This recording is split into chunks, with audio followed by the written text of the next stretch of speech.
Okay. Well, I tried calling tech support, but they're not picking up the phone yet.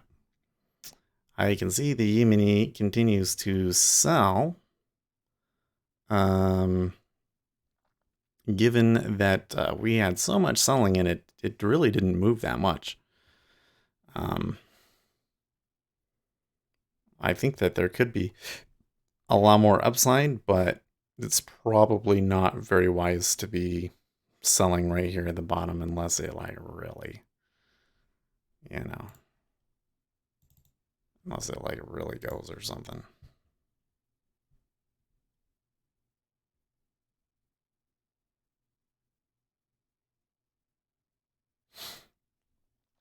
Anyways, so see if we get you guys back in here again.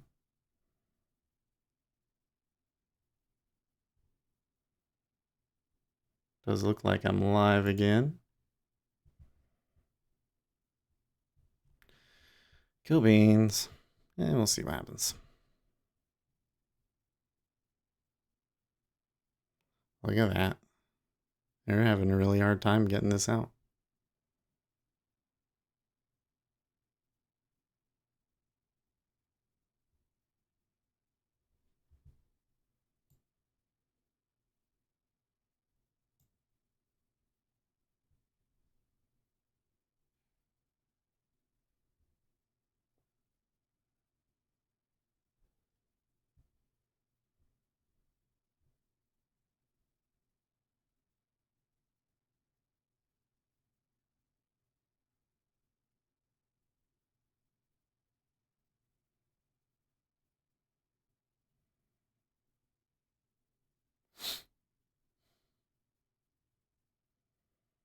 Okay.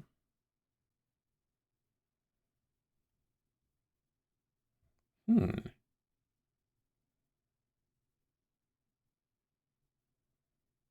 I don't know. Maybe they're gonna pull this out.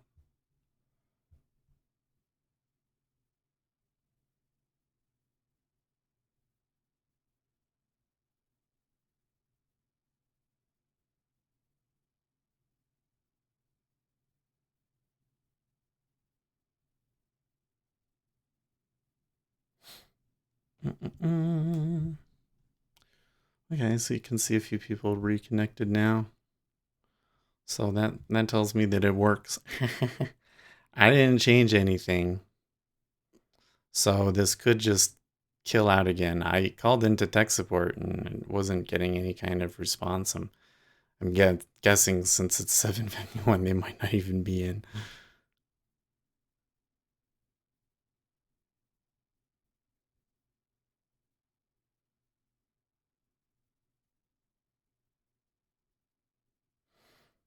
Well, they had a pullback to 29.44 and then they pushed lower and now we're almost going to take that out again. That might have been it. I don't know, guys. This is kind of interesting action, don't you think?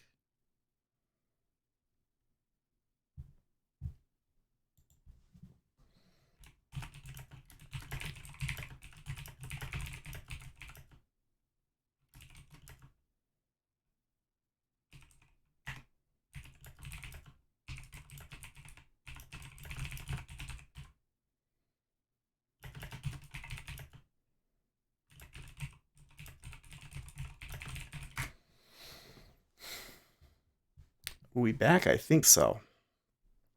I think so. At least I haven't had any trouble so far. But it looks like I missed all the fun. I know. I don't know what was causing Goldman. We close our long gold versus short silver trade at 8% profit as we see risks around the gold silver ratio is broadly balanced now. I don't know. See, they did get past the 44.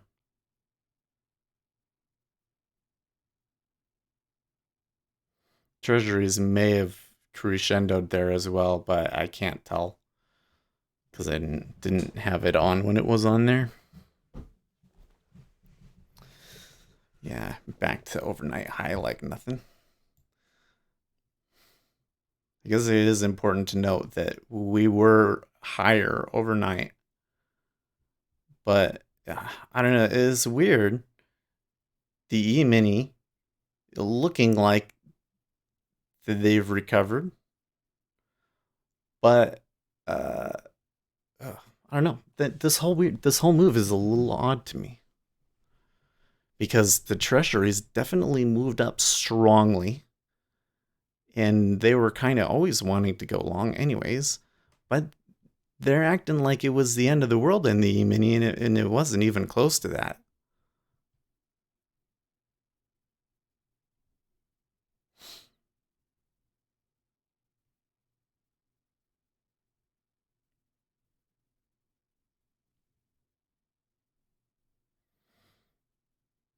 Hmm.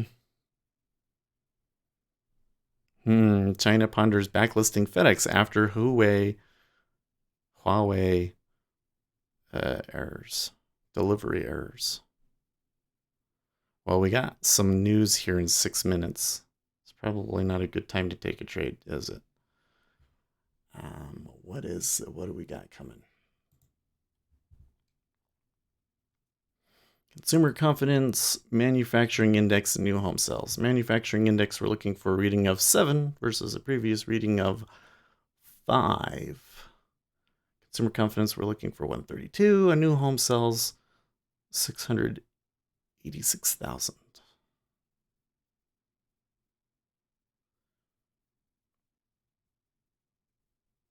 Equities look weak here near their all-time highs. Yeah, I would agree with that. Like, um, this is not a market that just touched all-time highs. Like you touch all-time highs, buyers are usually very confident. It's very easy for it to move up, and this market looks like it's scared out of its mind.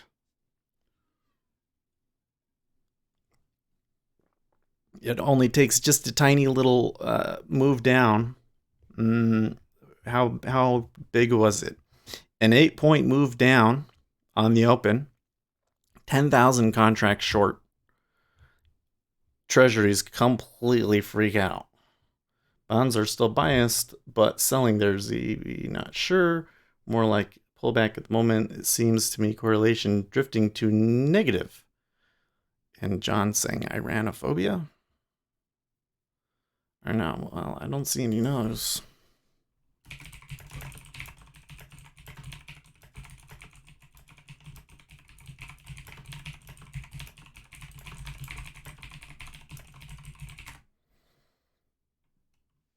Got pretty crazy. Okay, so now we're where I can take it.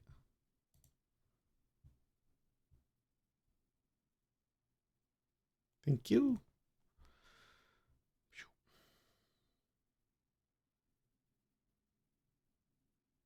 Oh, except for I forgot. You know what? I am just not on today, guys, because we've got some news coming.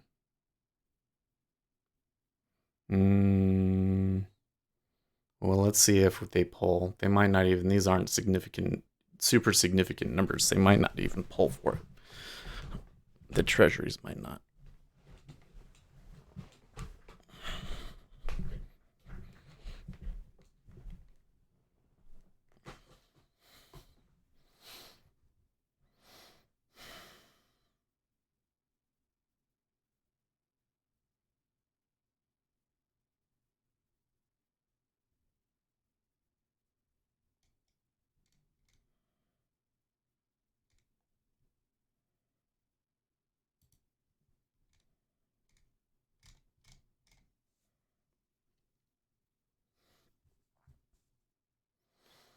Okay.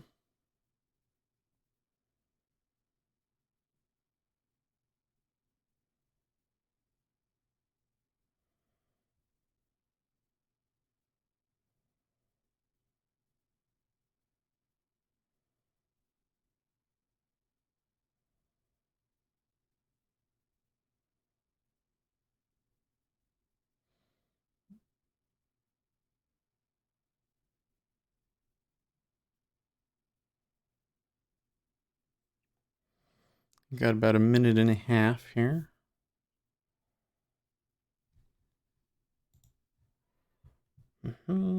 Welcome back.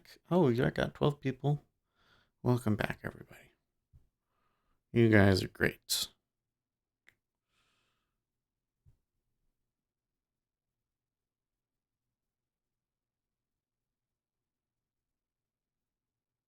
Okay, so a minute left. I'm not seeing any polling, except for maybe on the inside. Well, 13, 12.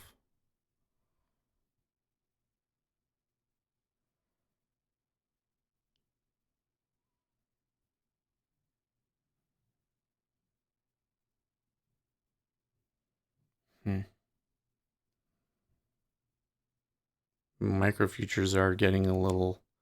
It looks like they really want to trade it.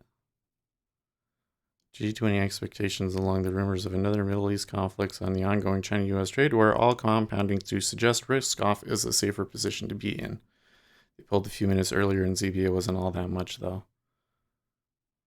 Yeah, okay, so I do see pull in ZB. I do see like the 10-second pull.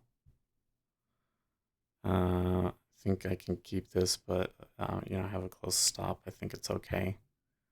Okay, so here the impulse was higher in the treasuries and down in the E-mini. Okay, the Richmond Fed was 3 versus 2. New home sales less than expected, 626 versus 684 expected. Overall, it doesn't look like a huge deal. What was the consumer confidence number? Come on. 121 versus expected 132. That's very bad.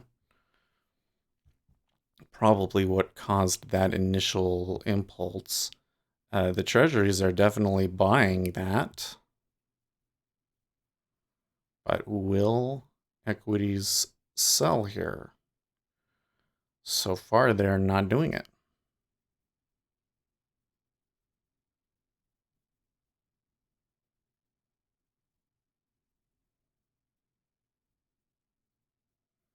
Hmm.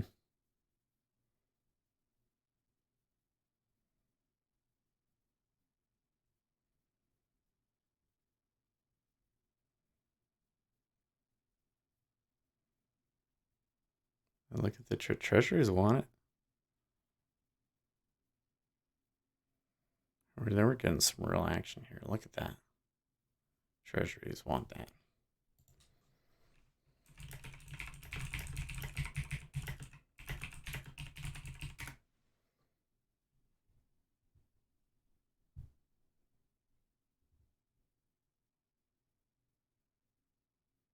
Note new record low yields in euro area have attracted sellers today, second time recently. So it seems there's a floating idea of a point around, but doesn't stop at the insane trend. They definitely want it, but look at that. I think that they're going to go eventually. That's pretty strong. That's pretty strong order flow higher in the treasuries.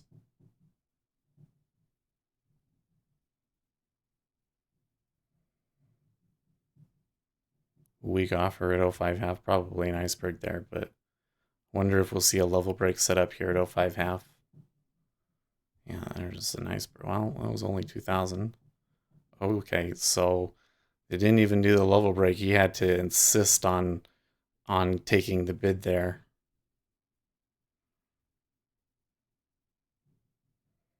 And equities are starting to go my way.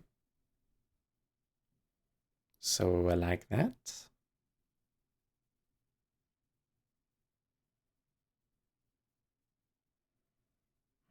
Take it.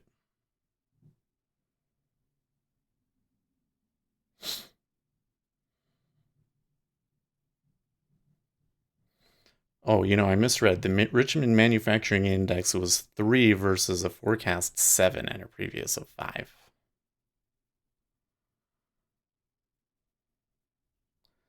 How bad is that?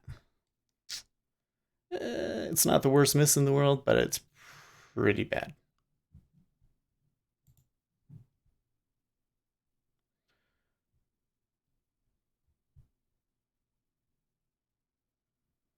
Okay, well, we got a little bit of excursion, but they're not just falling apart.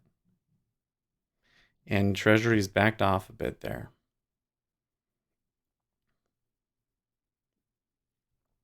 I'd say it might take them a couple more impulses, but the buyers clearly want it.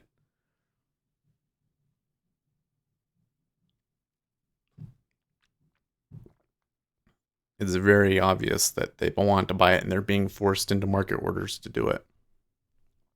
See, like they're all sitting there at 05 half. You actually going to get filled at 05 half for a level break before she goes?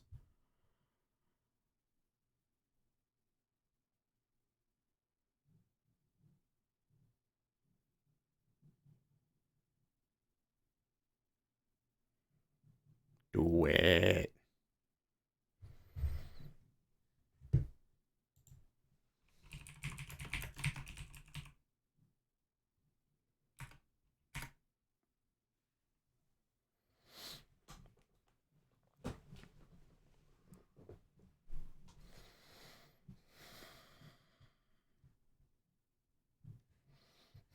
Selling euros to buy treasuries. I don't know. The thing is I'm not seeing a lot of. Let me come over here and respond to this conversation over here.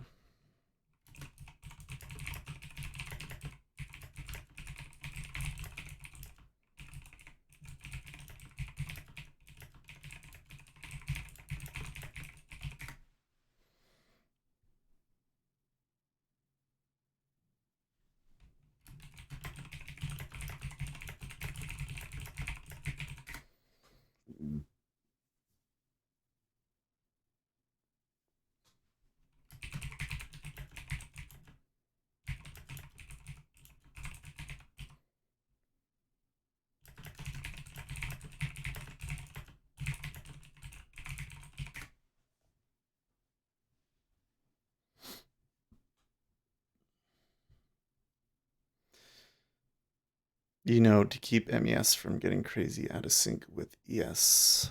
Oh, wait, what was it? So, watching MES order flow the other day, they always seem to have those big orders on either side of the market. I wonder if that's for arbitrage prevention, to keep MES from getting crazy out of sync with the ES. It could be. No, you're totally right. There's always about 300 just a little bit out. And it never trades. At least I don't think it does. It always moves. It could be an exchange robot for sure. Oh man, I am being weird now. What the heck? Am I a little stressed out today? I might be a little stressed out today.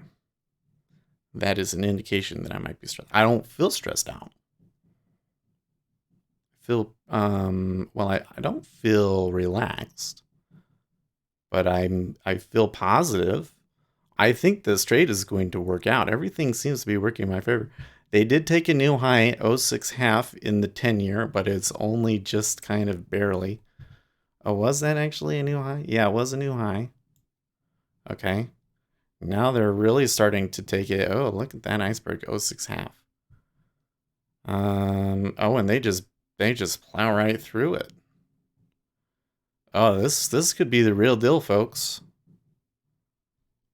They just obliterated that iceberg.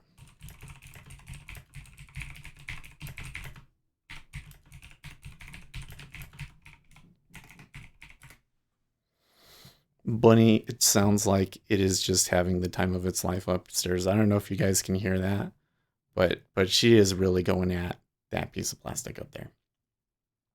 I think that when I get home today, I am going to work in the yard a little bit. Although I think I have a friend coming over who wants to record something, and I think while I'm working outside, maybe I should take the bunny with me and let the bunny run in the grass. I think the bunny would enjoy that, right?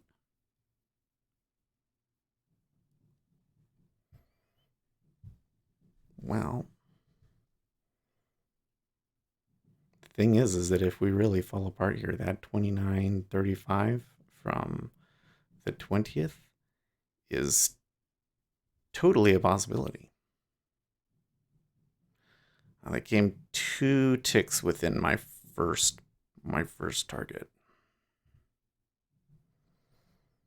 Treasuries still pushing higher.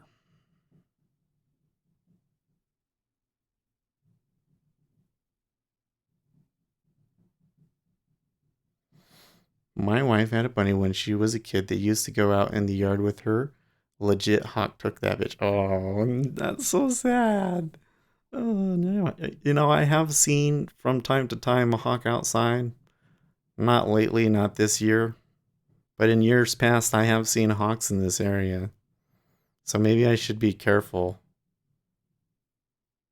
She's not a huge bunny. Oh, well, that right there is not what you want to see.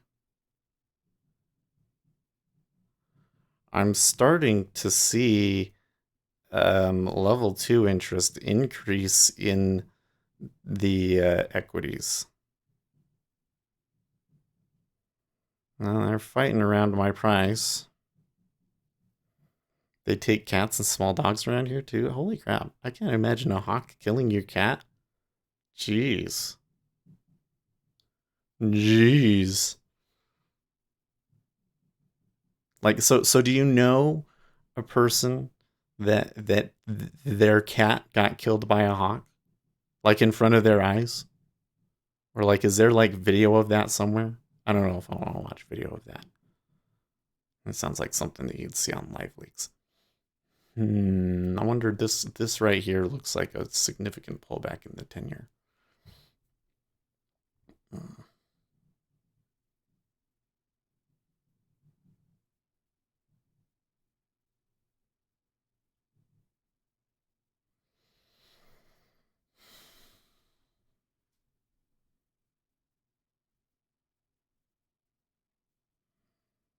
I'd say I was pretty happy when it was down here. Now that it's back up here, I still don't feel considerably worried. I'm kind of more just looking at it thinking, it just doesn't really seem to be um, giving me a strong indication of much of anything. Not on video, but my buddy had their outdoor cat snagged by a hawk while they were working in the yard. That's crazy, man. Out in Florida? Is a hawk's a thing in Florida?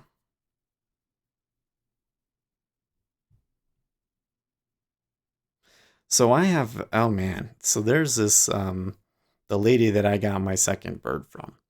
They have a parrot place, and she has strong opinions about birds. Okay, she thinks that she knows everything and that anybody on the internet is wrong about what's good and what's not. And just hold on a second. What do you think? That is where the target is. I'm just gonna leave that for now. Okay. Anyways, so one of the things that happened was they had posted a picture of a bird, and it was like outside or something like that. And I was like, oh my gosh, I would never do that with my bird. Because, well, my birds are flighted, first of all. But, like, I've heard so many stories on the subreddit of their bird getting killed by a hawk. And for a conure, that is totally a thing. This is totally a thing, guys. All right? So, after I say that, she's like, oh, no, it's totally good. And it's totally okay. And it's good for them. So, after that, every picture that she posted, and she posts a lot every day, was a picture of a bird outside. Like specifically to be like, yeah, see, it's totally okay to have them outside. But I'm telling you guys, I've seen it more than one time in that subreddit. Somebody posting that day their bird got killed by a hawk. They're not safe out there. They have to be with you at the very least. Because them hawks, they come down. You ever seen that video of a hawk killing a duck or something? And it's like the duck just all of a sudden falls over and you don't see anything, and then they do it fast motion, and you can see the hawk attack it for like one frame. It's like one frame, and then it's gone. It's gone. Those things are so fast and deadly. Yes, I would not take my bird outside. Now, of course, the other question is with the bunny trying to escape. I think I've got my yard pretty locked down, though. All along the back fence, I have chicken wire underneath so they can't dig out from underneath. And on the other sides, it's like a stone wall. So I don't think that the bunny can dig out. And plus, she just doesn't, you know, it would be funny if I let her out and I had to chase her down because that bunny is pretty docile and doesn't do much of anything. It's been in its cage most of its life, and I feel bad because I think that we've haven't given her enough stimulation and have made her dumb.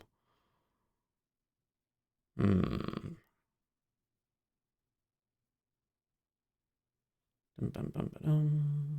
Russia to export 5.8 million tons of Urals oil from the Baltic ports in July.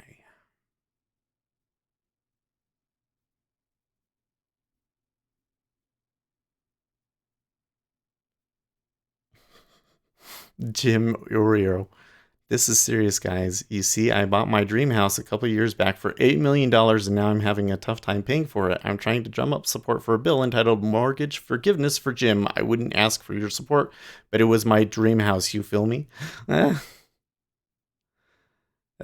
So this, while we're doing this, okay, now hold on.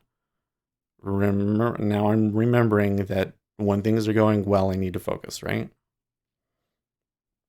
So I'm gonna kind of widen my focus here. That was a good probe there of lower. It didn't like completely break down though. I think there could be more.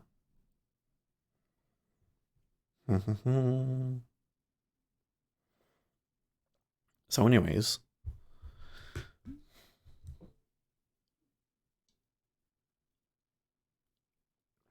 happened to my sister's dog, says live action. Interesting.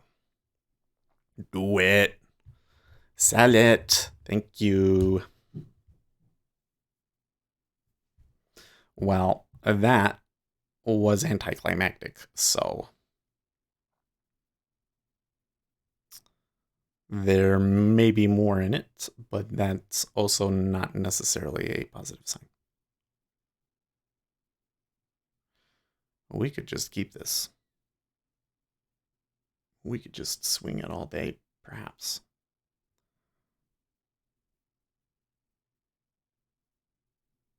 Although I think that taking $30 on that, I think might be.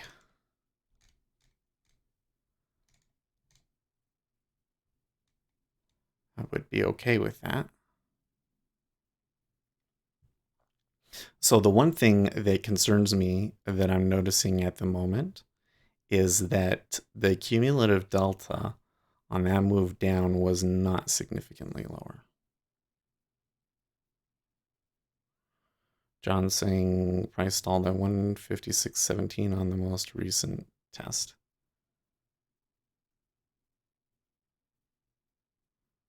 Okay. So that's basically he's saying that's at the higher point. There was also the overnight at 156 though that they stalled at. So is the ZB going to go for that? For that overnight high? Okay, that was it right there. No.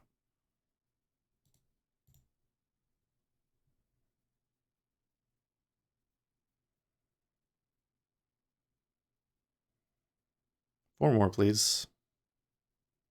Thank you. That might be a signal lower, but there was definitely some stops there. There's definitely some retail stops, and I think that taking 30 on that was great. Yeah. We just take it over to just these. Yeah. Good 20 bucks. I'm down.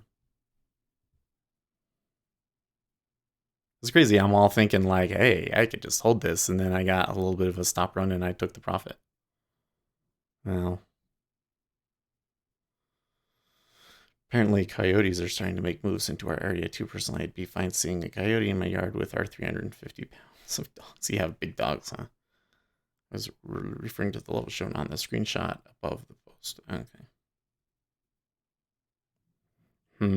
I'm really, I'm having a mix of emotions now because I'm really happy about that trade, and I think that that worked out really well. I think taking $30 off of that and ending the day, at least on my live trades, up is good. Um, but I feel super FOMO right now. Like I'm thinking, oh, it might go lower. But I think that what I saw there was a an actionable signal.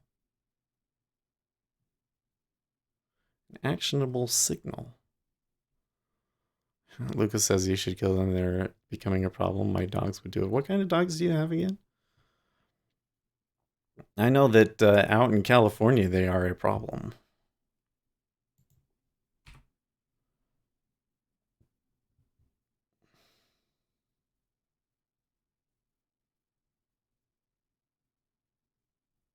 See all that, and now a bubble there and everything. That's an exit signal for me. It's just gonna keep going, isn't it?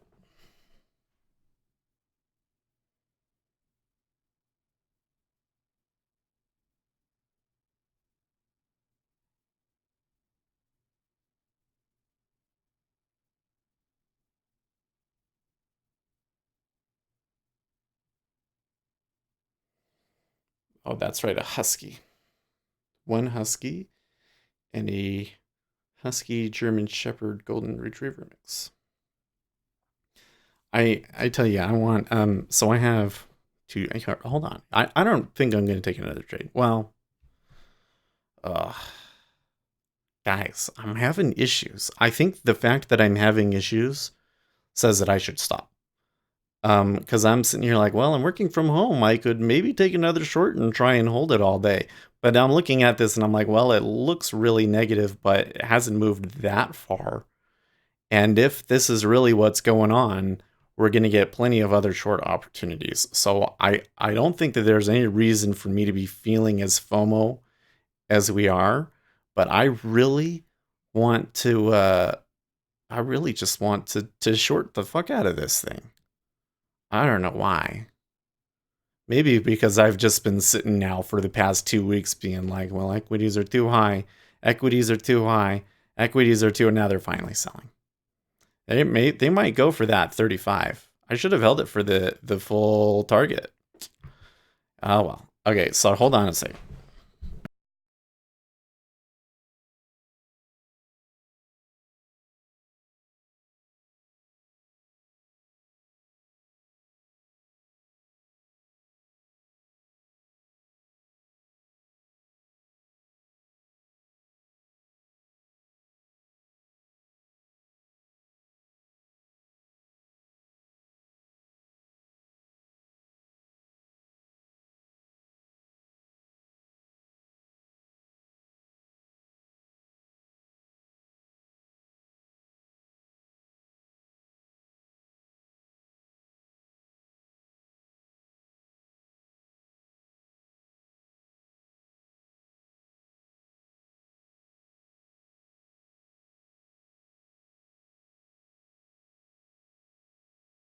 Okay, so anyways.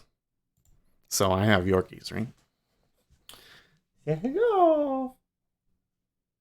This one's a fatty. She's a I forget what you call it. She's kind of raggedy. And she is a little skittish. Like she's like not sure if she's in trouble or something. You're good dog. And this guy,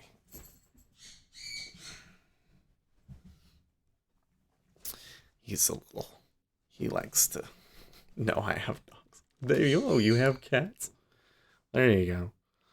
So now this guy is old. He's old, and he has a skin condition. So he really likes to be scratched. Like, see, Sadie was like, "Why are you holding me? Am I in trouble? What's going on? You never do this." And Mickey's just happy. Just happy to have the attention. Anyways, but he's going to die soon. I'm telling you, he's going to die. And they're not my dogs. She's like, "You going to put him down? You going to put him down? Okay. You want out? You want back out? Okay. Go on. Go on out."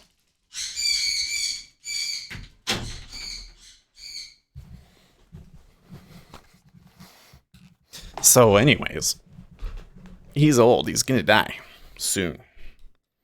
Well, maybe not soon, but he's pretty old. And so the thing is, they're not my animals. they're my wife's. She's had them long before she ever met me. And sometimes they're a little annoying. He's like, "What? I'm gonna die soon." Right. Well, he had something on his paw, and we had to take him in. And I was like, I don't know if this might be it for him. This might be it for Mickey. But here's the thing. They're not really my dogs. Like, they're her dogs. Sometimes they like me better than her, but you know, I didn't get that dog. So, and the thing is I always wanted a dog as a kid, but I never, you know, got the opportunity to do that. So anyways, I'm like sitting here thinking like, oh, well, when Mickey dies, how are we going to replace him? Now, I always wanted one of those Sphinx cats, but I don't think that's a good idea with the birds. And those are super expensive anyways. But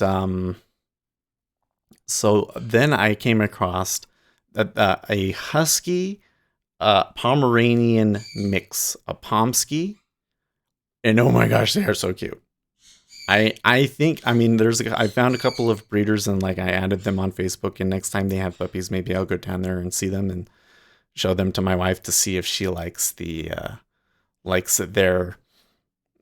disposition. But I think I want a Pomsky.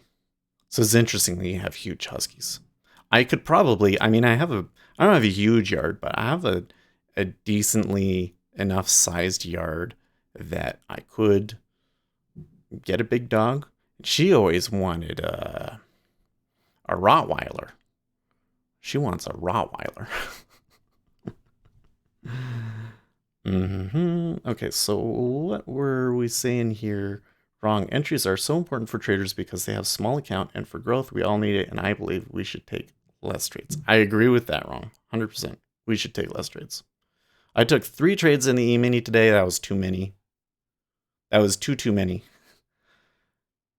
Okay, so the Treasuries overextended there. So, and the equities are moving a lot higher, even though it did go a little bit lower and I could have made another 2 points or so.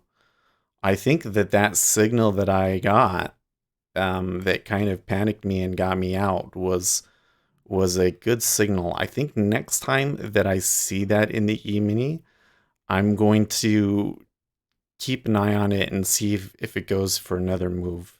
Because I think that I got an early signal. And the E-mini always seems to want to try and go for a little bit more, you know? Cute dogs, thank you. They're not really my dogs. They're her dogs, right? My animal is Jerry, the bird. And I kind of don't want him anymore.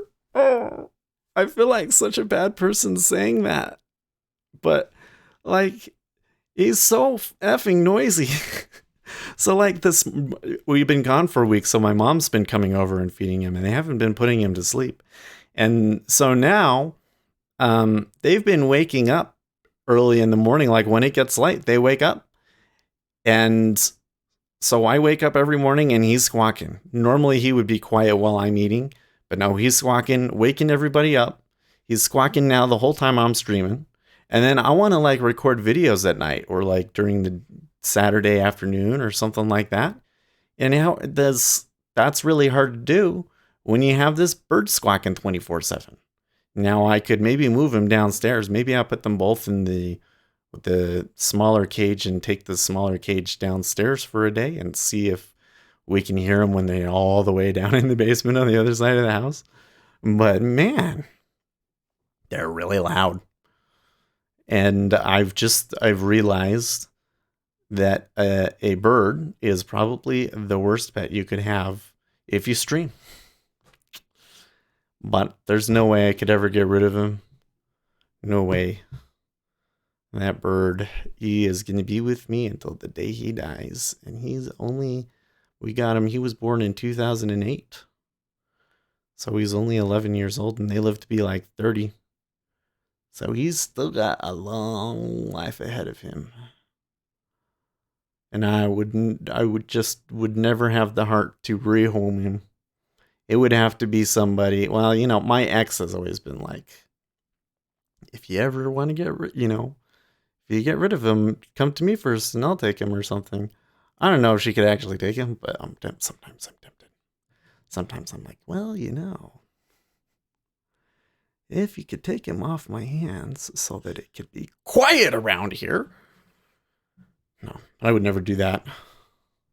I don't think I want to give her that satisfaction either. Set him free. No, he would just die out there. Are you kidding me? Oh my gosh. I think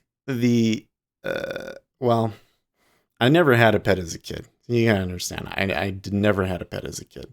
My mom said that she was allergic to everything, which is not true. But she did not want a pet. Now my little brother, he bought a well, I don't know what it is.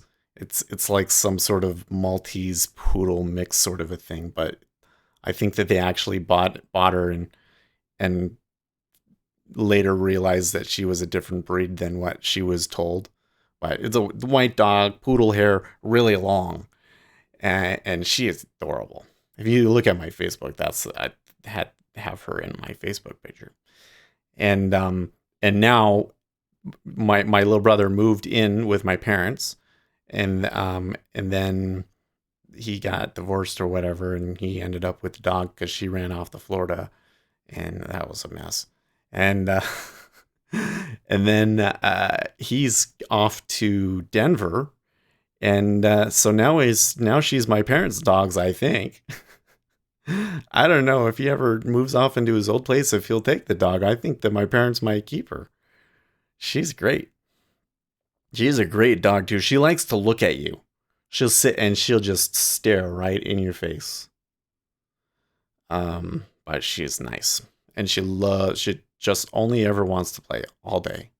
All day. Um Anyways, I forgot where I was going with that story. Other than that dog is super great.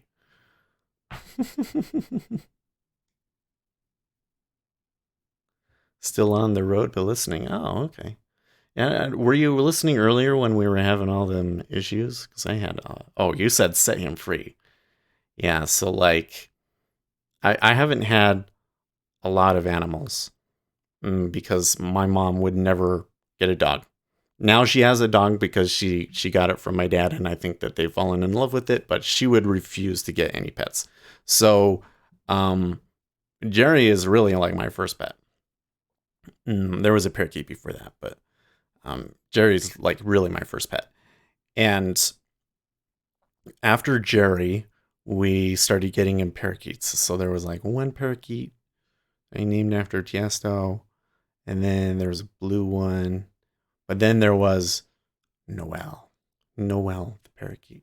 And Noel was a pure white parakeet. There was literally no color on her at all. And actually, I think that Noel was a guy. Noel was a him. And Noel was super chatty and friendly. He was always next to Jerry. Like, he never left Jerry's side. And he loved to come out and would sit on you and talk up a storm. And I don't know what he was saying. I'm sure that if you put a microphone up to him, you would hear him saying all sorts of human words and stuff. But he was just a really chatty bird. Really chatty bird. And then one day on Christmas, I'm not even fucking kidding.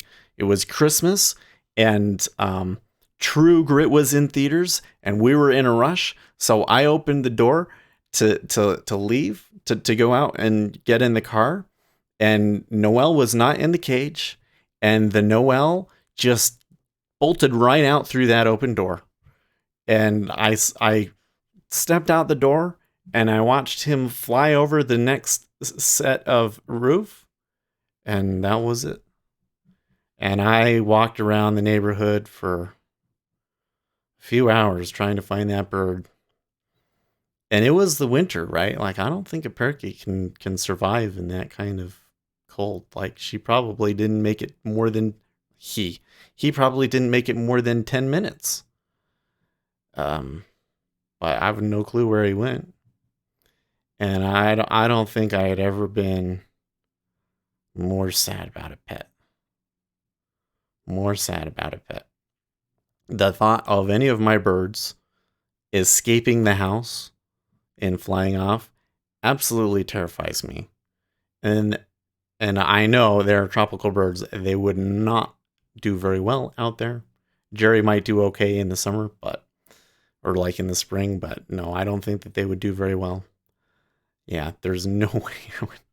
There was this one movie, I don't know what the movie, but I was watching a movie with, or a portion of a movie with somebody, and somebody died, and one of their wishes was that their bird was set free. And they were like in Portland, and they were setting this cockatoo out in the middle of the forest. Like, you fucking idiots, that bird is going to die. What is wrong with you? Anyways, it says, I missed all the issues and the 3 S&P 500 trades. How did they go? Well, so it was a little frustrating for me. I'll show you. So I sold it at $29.51, which was a really great fucking price to sell at. As we can see, $29.51. So the first one, I sold it up here and it went past me a little bit. And I probably should have held on to that first one. But you know, there was momentum against me, and at the time of day and everything like that, I was like, no, don't want to have this. So then I took another one, and this was at the $29.51, and this one was a great trade, and I had to get out of it because my internet was flipping out. So I lost $250 on that, and that one could have been, you know, $50, $60 trade. So I'm super pissed about that. But then all through here, my internet was crazy. But then where did I take it at? 29.44, 25. I got something actionable right there. So I took it, and it worked out. So I don't even quite remember what the trigger was to let me know that it was going to be that price, but I was just eyeing it, and I saw that like it was going to stop there. And the Treasuries were really buying strong. I was just going to ask if that train of thought had it, because one of the issues that I have, and it shouldn't be as much of an issue when I have Adderall, but I guess it still is. But one of the issues that I have is that my thoughts are really long. You know, like especially my philosophical thoughts. These are things that I could probably write an essay about. And so I'll have this whole planned out thing in my head about what I'm going to say, and I'll get into one point, and I get really, really deep into that one point, and now it's time to go, okay, point 2, paragraph 2 of this essay, and then I completely forget what paragraph 2 is. I do that all the time. It's very hard to talk to me because of that, I think. I what is the word? I emphasize I have empathy for the predicament that you're in. That you come and watch my stream, and for whatever reason you enjoy watching my stream, but you have to put up with my my rambling sometimes. Anyway, so that's what happened with the trade. I was kind of was when I was there and I was taking the first short. I was thinking about you, Ace. I was like, I'm pretty fucking sure that Ace would sell this. I'm pretty fucking sure. And I want to take this. I don't see him, but I want to take this today because I think they want to sell the E-mini. And it worked. I'm tempted to try and take another one because they were pushing the lows there, but I don't know the way that the E-mini is trading today kind of bothers me because it's really pushing hard. It's hard following you when we're looking at code too. Yeah, probably. So here's the thing with the code, and this is actually a really good trait of mine, is that I have to check off every little thing, you know. So most people, they're like, okay, well, I had this problem and I had this problem. So that means that the problem is really likely to be here. So I want to go in here and I just want to start looking at it and doing this. But I'm always thinking, okay, there's like 3 times too many F bombs. Did I really swear? You know what? I've been swearing. What was it yesterday? I was swearing. I don't know. I think it's just been away from the stream, and I think that my what is the word, self control is a little bit weaker because I've just been sitting around for a week, and I'm getting excited to like. I enjoy being on the stream too much. Anyways, I have to go down through every little thing that I think could potentially cause that first, in order of like how they could hide each other. So sometimes it seems like I'm checking a bunch of things that I don't need to check, but that's why I end up catching so many things that other engineers miss. So, yeah, I can understand. Programming in general is hard because you're just not, you never look in the same spot that the other person is. I've done a lot of pair programming because my university was doing studies about it. So most of my assignments in one class, all of the assignments were pair programming, and we did pretty good with it. But you're always a little bit lost about what the other guy is doing sometimes.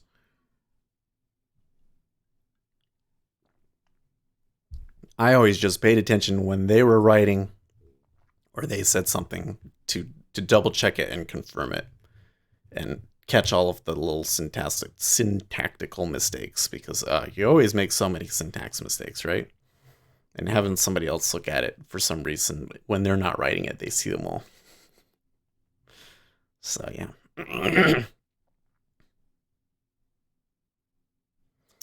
How far up did it come? It came up to 43. Could have shorted that. Yeah. I don't know if that gave us like a really clear signal. So let me show you over here. We're just going to bring this one over and I'm going to make it full size. Here's my little indicator that I wrote on the E-mini. Now, maybe it's because I just have too big of a time frame going on here. But it looks pretty random, doesn't it? It looks very random. Compare that to ZN over here. Okay. I reset it so you can't tell, but look at this. When this thing peaks, it's done. It's done. It's such a good signal in the treasuries. But it looks like so far, I was hoping that maybe I would see something similar in the E-mini. So far, just noise. But maybe I just need to put it on a different time frame. So we'll try that tomorrow. What do you think would be good? What do you use for E-mini, John? You have a volume chart for E-mini, don't you? We could look at like what would be 1,000 volume. 1,000 volume is okay.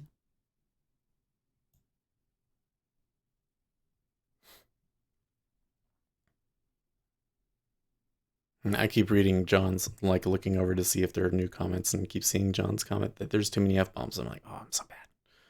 Shouldn't be saying that. You like 610 tick. Oh, okay, that's interesting. So I was using 1,000 tick, I think. So let's try 500 there.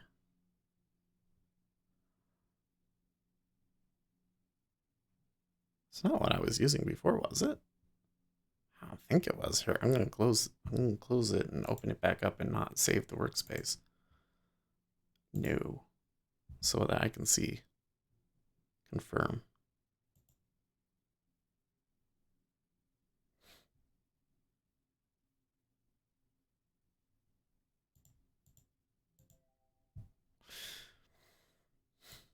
You know what else? I guess something interesting that I should point out is that we never had a really big order in or lot come through in the 10-year. Oh yeah, I was using 1,000 tick. So we'll do that. I'll do 610. I overlay a 3050 tick box on the 610 candlesticks.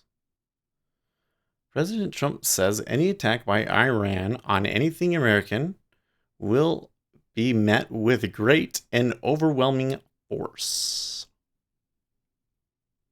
And Mark doesn't seem to be reacting to that. Oh, he tweeted some stuff too. Iran leadership doesn't understand the words nice or compassion. They never have, sadly. The thing they do understand is strength and power, and the USA is by far the most powerful military force in the world, with $1.5 trillion invested over the last 2 years alone. The wonderful Iranian people are suffering, and for no reason at all. Their leadership spends all of its money on terror and little else. The U.S. has not forgotten Iran's use of IEDs and EFPs, which killed 2,000 Americans and wounded many more. Iran's very ignorant and insulting statement put out today only shows that they do not understand reality. Any attack by Iran on anything American will be met with great and overwhelming force. In some areas, overwhelming will mean obliteration. No more John Kerry and Obama. Oh, he had to stick that in there at the end, huh? Oh, Trump.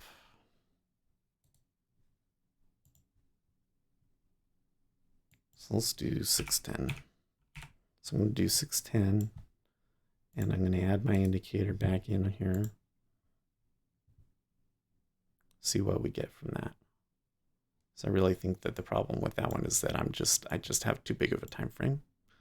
And so the changes kind of even themselves out. Okay. Could also be that I just need to figure out how big is a big box. You know, that's another thing I should do. I should add on here indicators. Level 2 stats. Level 2 stats.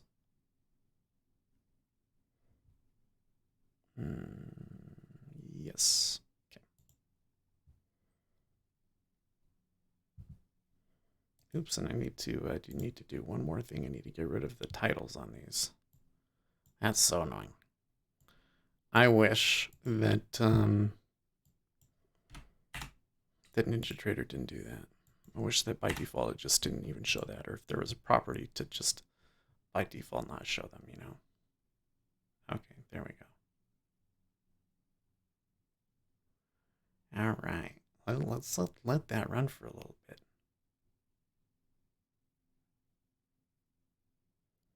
It's filling out quite nice. Here, you guys want to see this? You want to see this? Yeah, it's pretty cool. Yeah, make this. We don't need this. I don't need that very big either. Just show me that.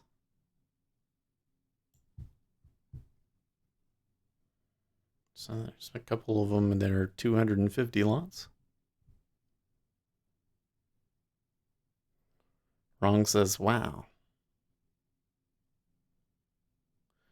Thinking there are quote unquote bad words comes from a superstitious mindset. No. So here's how I think about words. Mm, the word vulgar comes from the Roman word vulgate, which is what they used to refer to the poor people in Rome. And so when you're using vulgar language, what they're really saying is you're using the nasty language of the poor people. Where do I need to put this? I guess I'll put it over here. I guess I'll put it all the way over here. You're using the nasty language of poor people. That's really where it comes from. And you don't want to do that because then people will think that you're poor. Now, of course, times have changed. Okay. Back in the day, you wanted to be taken seriously like you were in British society in the early, 1800s or something like that. Then, yeah, the way that you speak is really going to affect the way that people look at you because if you speak well, they're going to think that maybe you're a duke or something and they might be more, you know, they might help you out more, I guess you could say. Um, Nowadays, I guess it shouldn't matter, but it still does that culture, it's still there. You know what I mean? So, um, it's a thing. Um, Now, I think that it's still like if you use vulgar words, it's not. Uh, I just don't think that it reflects well on you. That's all. But I do think that there is a place for vulgarity. I think that when it's used for emphasis, I think that there are certain situations where a curse word is just the only way to accurately convey to other people the way that you're feeling at that time. You know, like if the market is going really crazy, and I go and I say, "Wow, this market is really crazy," then it's gonna be like, "Oh yeah, you think so, the market's going." But if I'm like, "What the fuck? This is nuts!" Right? Then you guys understand. Like, wow, he really. This is really different from what he's seen before, or this is really special action or something. You know what I mean? So I think that vulgarity can be used in certain situations for emphasis, um, or if it's a technical term, you know, okay, like a rat fucking. That's a real word with it, a definition and everything. That there's no better way to express that a politician is doing things dirty. It's a rat fucking. Okay. Um, you know, there are other situations where I I think that it's a technical term, but I don't want to be swearing all the time because first of all, I do think that it reflects poorly on you, but number two, because the YouTube doesn't want you to do that. Can't we can't be the 19-year-old kids. We can't have the 19-year-old kids coming in and F bomb 1051, right? Yeah, they're all gonna report me now. What's Powell talking today about at 1 o'clock? He might not even say anything interesting about markets. That's the thing about Fed speakers, unfortunately. Well, let's see. What is he talking about? Where are we? Tuesday, Fed chair to speak at the Economic Outlook and Monetary Policy Council on Foreign Relations in New York.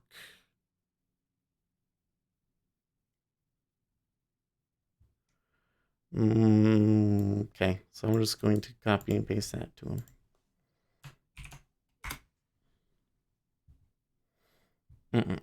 You need to Disneyfy your channel before Susan. Is that the lady that admitted to algorithmic fairness yesterday? That from the Project Veritas video? Let's talk about. Let me tell you what I think about that. Then I think it's probably time to go. I want to get back to work at 9 o'clock. I'm feeling FOMO still. Like I wish I was selling this, but look at that. It moves up strongly. I don't know. Okay, so it seems to me like that if you get an order that's anything over 100 lots in the evening, it's pretty significant. So I might add another thing to only look at the lots that are bigger than 100. Yeah?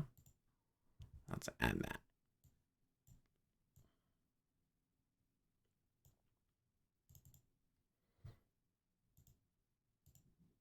And so we'll make this one be minimum of 100. Okay.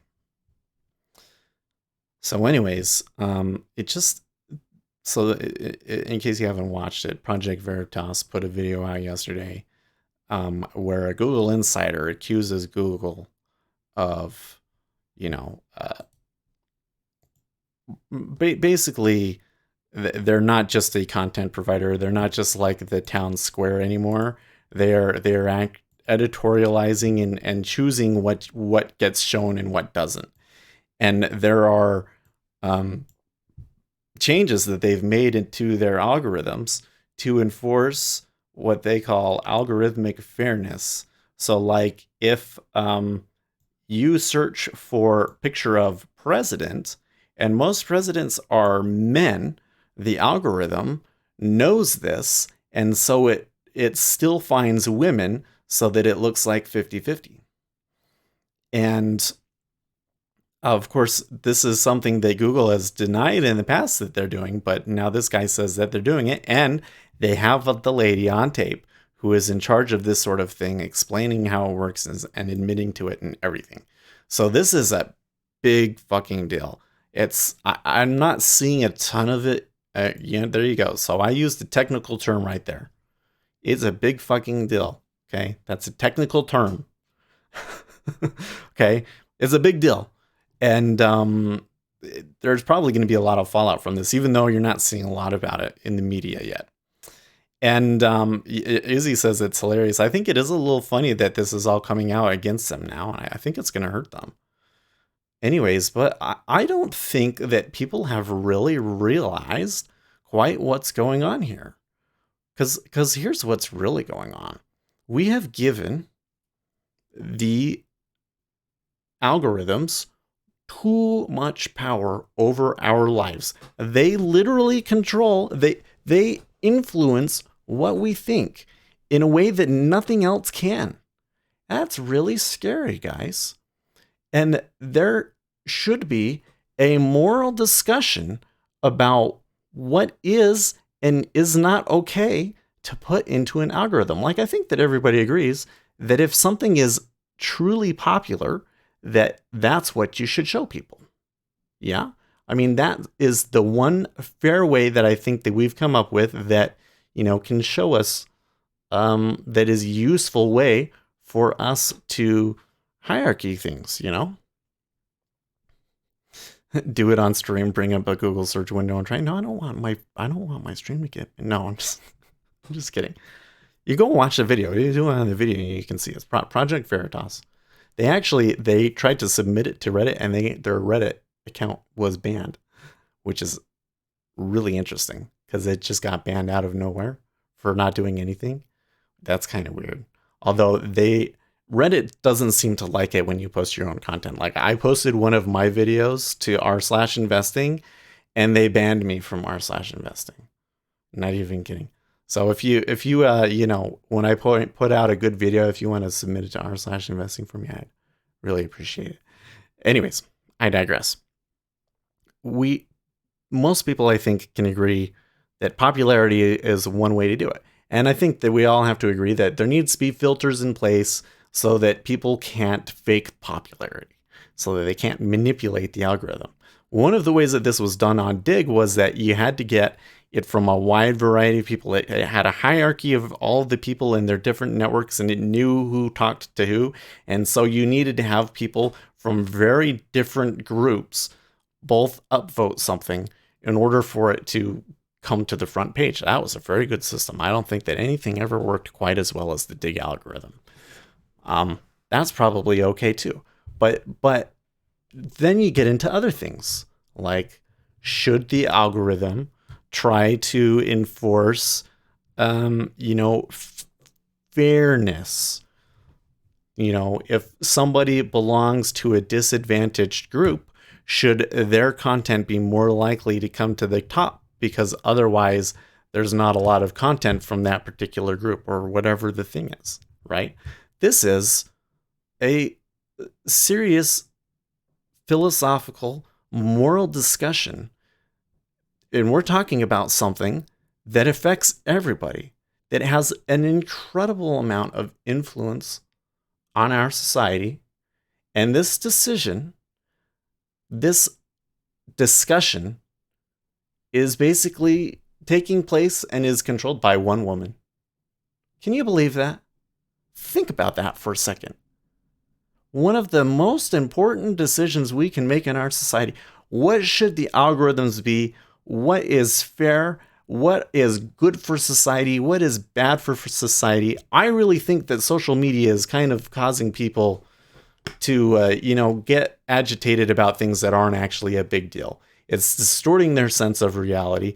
And I would like to see changes to algorithms or changes to the way that our social networks work to combat that, so that positive content, the content that helps us and that helps society, is more likely to come to the top. And content that doesn't help us and is not good for society, like, controversial thing that agitates people against a certain group, or that is actually quite small and insignificant, they get way more attention than they should. And I would totally be okay with rearranging the social network to do that. But see, that's like a discussion that we all have to have together, that everybody should have. And we're not having that discussion. This one lady just gets to do whatever she thinks. And it just so happens that her idea of fairness is total bullshit. That's a technical term. I don't know. Google women can and look at autocomplete and then do the same with men. I saw that one. Yes. So if you look at women can, it's all these positive things about all the great things that women can do. And if you Google it for men, it's all about how, men can be women, essentially. That reminds me of another good video. Have you watched, he put it up last night. Jay Crowder put up a video with his rant about transgenderism. His point was basically he believes that transitioning your child, putting your child on hormones, is child abuse, was basically his point. And I agree with him, but he made a point at the very end that really struck me. He said that if you come in and you say that these two things are interchangeable and you can just, make one into the other and vice versa for anybody and it's no big deal, then really what you're saying is that there's no intrinsic value in being male or female. It's just a thing and it doesn't matter. And when you start saying that, you're setting people up for failure. You're setting them up to not be good fathers or to not be good mothers, and to not fill the roles of that, the biological differences between men and women give you. And overall, that weakens society. I thought that he made a very compelling point. The way that he said it was so great. Go watch it. Tell me he's wrong. Marrying children will be a social norm in our lifetime, like it was for our grandparents and grandparents. I don't think that it will, but I do think that people are going to try more and more to try and make it happen. But I don't think that it's ever going to happen. I think that that is the point at which everybody realizes that the slippery slope has gone too far, and we need to do something about it. Could be wrong, but yeah. I understand your feelings on it. Well, so anyways, so there's our political rant for the day. It is 9:03. The S&P 500 is just kind of skidding along the bottom here. Um, the cumulative delta, though, is still long, which is weird. So people are trying to buy it. I don't know. This could keep going. This may turn into something where it kind of goes and goes, and then maybe after lunch it really accelerates. That doesn't happen very often, but could could happen. Uzi says your optimism is laughable. I appreciate it. I mean, here's the thing. Well, one last thought is I do talk about politics because that's my thing. I believe that I am able to interpret political events and their effects on markets and culture at large. That's something that I've spent a great deal of my time in my life studying and looking at and learning about. And so that is one thing that I've found that a lot of traders get wrong is that they have a political opinion about something. I made a video about this, right, back in December. They have an opinion that, like, Donald Trump is bad. And so because I don't like Donald Trump, I should sell stocks. There's people that said that, right? You ever seen that? It was Kurt Einwald said, "Oh, I sold everything because Donald Trump became president." And of course, the market is much, much higher now, right? Traders fall into this trap all the time, and your politics is such a strong, it biases your view of the world so strongly. It's really dangerous to trade on. It really is. Mm, and so I think that traders get those things wrong all the time. But if you just look at what is the end political result of this particular thing, like how is this going to affect polls? How is this going to affect policy? And how do those policies in the short term affect markets? I think you can actually make some pretty good and well calculated decisions about where things are going to go. So I like to talk about politics because of that. And also because, I'm going to attract people that are conservative. And so that kind of gives us a place to talk about those sorts of things. Although I would hope that if you're liberal, that it's not so bad that you feel like this isn't a place that you can stand watching. I'm sure there are probably some people that feel like that, but trying to avoid that, you know. But the thing that concerns me is that I worry that sometimes we get so deep into the political hole that it becomes a barrier to some of the other things that we need to be doing here, right? So not only just like trading, but I think that I want to help people to be positive and to be gracious, you know, because those are some other problems that I think people have. I think everybody wants to come in and think that the world's going to end today and that I should short everything. That doesn't work. Historically, it doesn't work, you know. It works really well when we're having a crisis, but otherwise, it's not a very good trading strategy. The perma bears all lost. Okay? Zero Hedge is not a very good place to be your primary news outlet. They have good stuff. I would totally read them, but it should not be your primary source of news, all right? Because it gives you an overly negative view of society. Okay? And we get greedy. And so we need to be grateful for what we got. I got $17 today. I'm stoked about it. I'm really happy about it. I'm really grateful that even though we were having all those problems, that we were able to find a winner in there. And even though I still feel super FOMO, that is, I think that is my emotions playing with me, you know? And when I'm spending so much time talking about politics, sometimes I worry that we miss some of those other things. And I don't quite know what the right way is to get some of those ideas out more. I think one of the things is that I think that in the future that we're going to have to start doing some stuff like we could get together and do a fundraiser or something like that. I'm kind of right now keeping my eye out for what opportunities may arise. But so if you see something, you have an idea, let me know. But that is what I think is the brand. Like we're gonna say, what is the brand for this channel? I think number one is being informed. Right? Number two is it being optimistic. Number three is being grateful. I think that's what we should be, because when you look at almost any other trading channel, it's like, booyah, let's buy this, want to get everybody excited, buy, and all that does is just get you into an emotional state where you're going to make poor trading decisions, you know? Like Jim Cramer, I like Jim Cramer, don't get me wrong.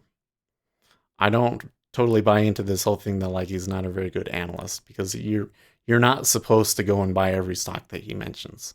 His whole thing is he's telling you about his view of the overall market, which companies are good to buy or sell in that particular market, but then more so giving you the information that you need to know to be able to make a good decision on that company.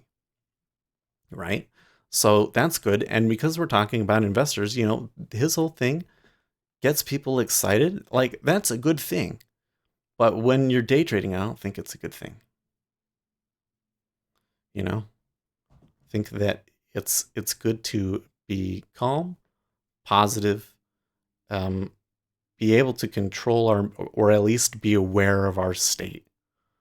So today I could definitely tell that I was being super FOMO. Look, hasn't really gone anywhere. I did the right thing, 100%. That I didn't take another trade after that is probably the real win from today. Okay, so what do we see here? Yes, sound play. Basically a repeat of last time. I don't see him pivoting or changing his stance before G20. Yeah. Let me add your regulars. Yeah.